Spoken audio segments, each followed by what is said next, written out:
કાપડના વેપારીએ ઓનલાઈન સસ્તામાં સોનું લેવાના ચક્કરમાં 9.50 લાખની રકમ ગુમાવ્યા હોવાનો કિસ્સો પ્રકાશમાં આવ્યો છે. 6 જેટલા ઠગો ફેસબુકમાં પેજ બનાવીને લોકોને છેતરતા હતા, જેનો ભોગ કાપડનો વેપારી બન્યો હતો. પેમેન્ટ આંગણિયા મારફત પડાવી લેવામાં આવી હતી. 5 મહિના પહેલા નોંધાયેલ ગુનામાં ઉત્તરાયણ પોલીસને 5 મહિના બાદ આ ઠગ ટોળકીના 2 આરોપીને ભૂજથી ઝડપી પાડવામાં સફળતા મળી છે.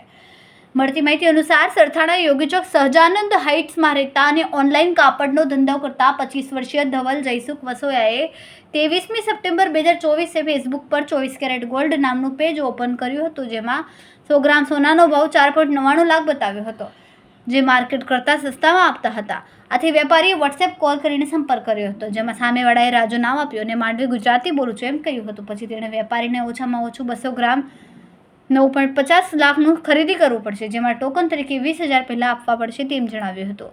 છેવટે ભોગ બનેલા વેપારી ઉત્તરાયણ પોલીસમાં ફરિયાદ કરવાની ફરજ પડી હતી. ગત ડિસેમ્બર મહિનામાં પોલીસે રાજુ ઇસ્માઇલ શેખ, રાજુ માંડવી, ખાનસર નવાબ અને વિજય સામે ગુનો નોંધ્યો છે. ઉત્તરાયણ પોલીસે બાતમીના આધારે ભુજ સામે સ્થાનિક બાતમીદારો ઊભા કરીને 2 આરોપી અમન ઇબ્રાહિમ રાયમા અને નવાબ હુસેન સોઢા સામે ઉસ્માનિયા મસ્જિદને ઝડપી પાડ્યા હતા.